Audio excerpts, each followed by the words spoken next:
Olá a todos. Pessoal, dando continuidade ao assunto sobre o OpenShift, nesta videoaula nós vamos tratar da criação de um cluster, né, ou de um ambiente, né, que utiliza o OpenShift, né, ou do ambiente com o OpenShift. Tá? Então eu vou discutir aqui os pré-requisitos necessários para a gente criar um cluster com o OpenShift, né, o processo de obtenção do OpenShift, né, com download, instalação, né, início desse cluster, tá? Enfim. Bom, eu devo deixar disponível para vocês, né, uma máquina virtual, né, que vocês possam proceder com essas instalações, né, uma máquina virtual Linux, tá? De modo que vocês tenham a possibilidade, né, de interagir com esse assunto, tá? Embora eu acho interessante, né, e mais fácil, né, isso ser executado no ambiente de container, né, já com o Linux instalado, tá? Então o que eu devo fazer é deixar uma máquina virtual com Linux disponível, né, com o Docker instalado também, e aí vocês, em cima dessa máquina virtual, vão conseguir instalar o OpenShift, tá? Enfim, todo o processo que eu fiz aqui foi num host físico mesmo, né, que já tem o Docker configurado, né, com o Ubuntu 22.04, tá, o que facilitou o processo de desenvolvimento. Tá. Bom, então, como a gente já viu, o OpenShift é uma plataforma com serviço, né, PaaS, né, Platform as a Service, gratuita, de código aberto e desenvolvimento em nuvem, né, feita pela Red Hat. Tá, é importante mencionar isso. Então, qual que é o pré-requisito para instalar o OpenShift? Tá? Primeiro, ter uma distribuição Linux, tá? E ter o Docker instalado no host, no desktop, no seu notebook. Tá? Caso você não tenha familiaridade, né, com o Docker, né, com o Linux, eu recomendo que vocês procurem por materiais, né, da CON 380 e CON 420, né, que eu discuto também esses assuntos, né. Então, esses links podem, inclusive, estarem disponíveis, né, dentro da semana 7 aqui para vocês acessarem alguns materiais dessas duas disciplinas. Tá? Embora eu devo repetir um pouco o processo de instalação e configuração aqui, também para facilitar o aprendizado de vocês. Tá? Então, pode ser que alguns de vocês já tenham feito, inclusive, essas disciplinas que eu já ministrei em bimestres anteriores. Bom, então a gente começa esse processo, né? Então vocês precisam começar esse processo fazendo download de uma versão do OpenShift, né? Aberta, né?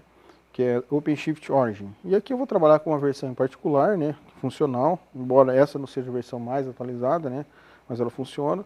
Então está aqui o link do Git, né? Que tem a aplicação, né? O OpenShift, né? De modo geral, isso vem no formato .gzip, né, TGZ, no caso, ou tar.gz. Você tem que descompactar isso, né? No caso, no Linux, a gente usa um comando que chama tar-xevf, mas se você estiver usando isso no Windows, por exemplo, né, tem todo o seu ambiente, tem um Docker lá instalado, você vai ter que usar um WinZip ou WinRAR, qualquer aplicação que descompacte isso, tá? Então, nós precisamos baixar e fazer a descompactação. Na sequência, nós precisamos entrar no diretório, né, em que o arquivo foi descompactado, tá? E copiar os binários que tem nesses diretórios, que são o kubectl e o oc, né, que são os binários do OpenShift, né, para o diretório /sr/local/bin, tá?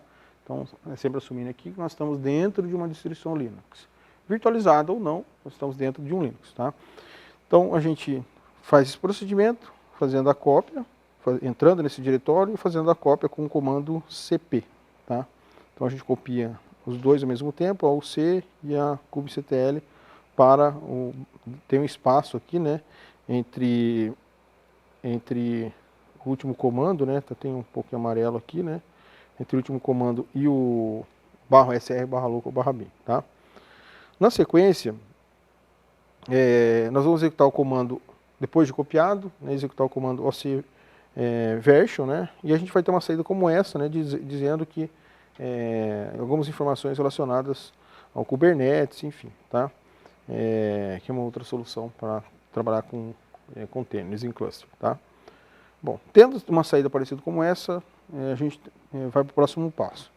Depois, é solicitado na documentação do OpenShift que a gente crie um arquivo, né, para permitir o uso do registro do Docker, tá?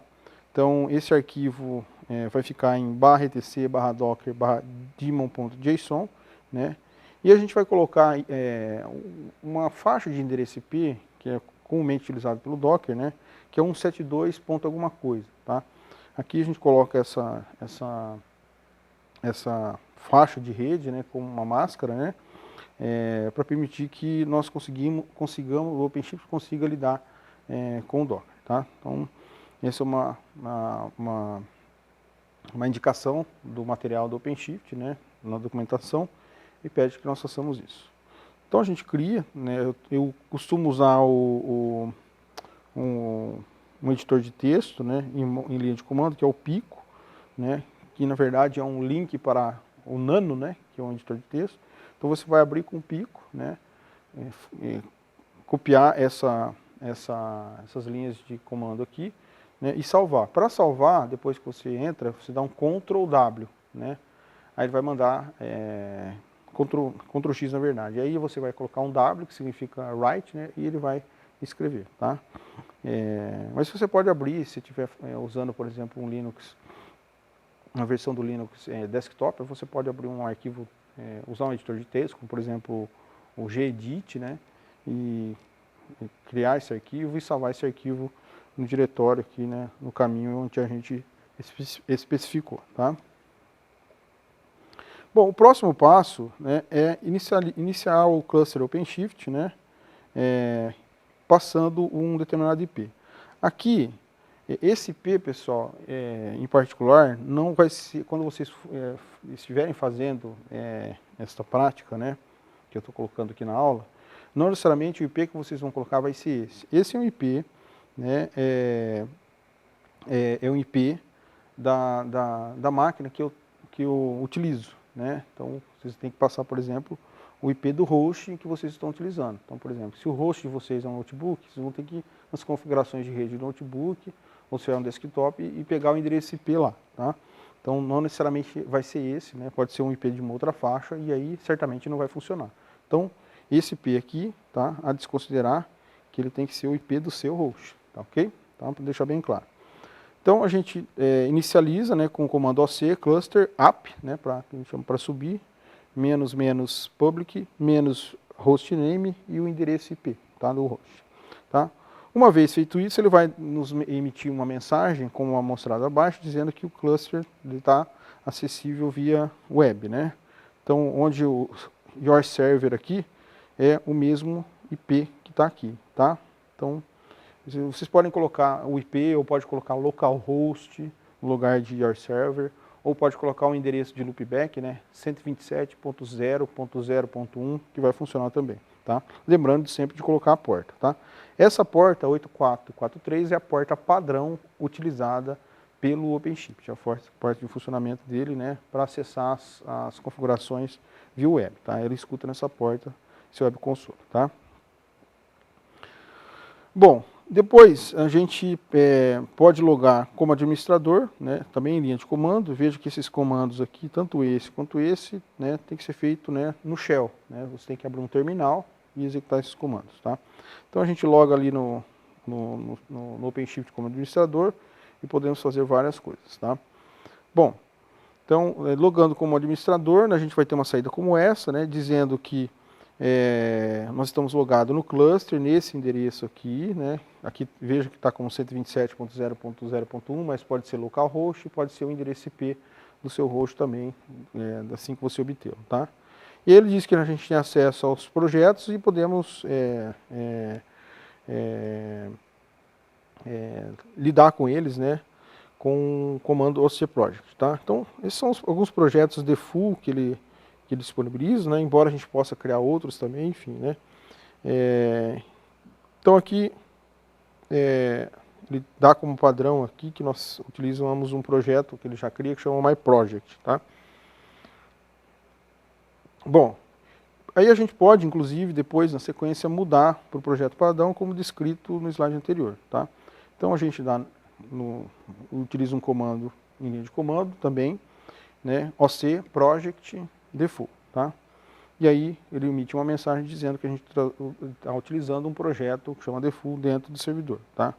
Localhost aqui. Então lembrando que muitas vezes ele vai colocar 127, outras vezes ele vai colocar localhost, enfim, tá? Bom, a gente pode verificar o status do projeto, né?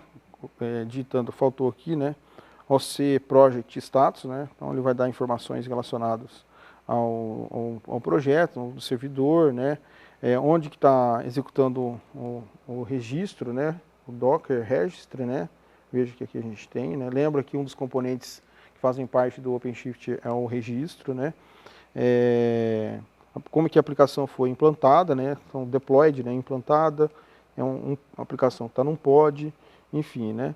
E várias outras informações, tá? Essa aplicação está executando num pod na porta 80, né? Depois a gente vai verificar na próxima aula. Uma aplicação bem simples, né? Que a gente acessa pela URL e tem uma imagem, né? Que é a própria aplicação teste que o OpenShift disponibiliza, tá? Então aqui a gente tem detalhes sobre o projeto já, é um projeto padrão, tá? Bom, no caso, para a gente ir para a próxima fase, né, de criar uma aplicação dentro do OpenShift, né, é o que é suficiente aqui nessa aula. Então, o que nós fizemos, então, em linhas gerais, foi, depois de instalado o OpenShift, inicializá-lo, né, e criar um projeto default aqui, ok? Então, essa é a bibliografia utilizada para essa videoaula, tá? Então, reforçando novamente o uso dos materiais disponibilizados, tanto texto quanto vídeo de apoio, os vídeos que eu deixo disponíveis para vocês, né? Tente executar os vídeos, né? O que eu coloco nos vídeos. Então, se tiverem dúvidas, problemas relacionados a comandos, entre em contato com os facilitadores, né? Eu vou ser consultado sobre algum problema ou detalhe que tenha que ser ajustado e fico à disposição de vocês, tá? Então era isso por enquanto, até a próxima aula.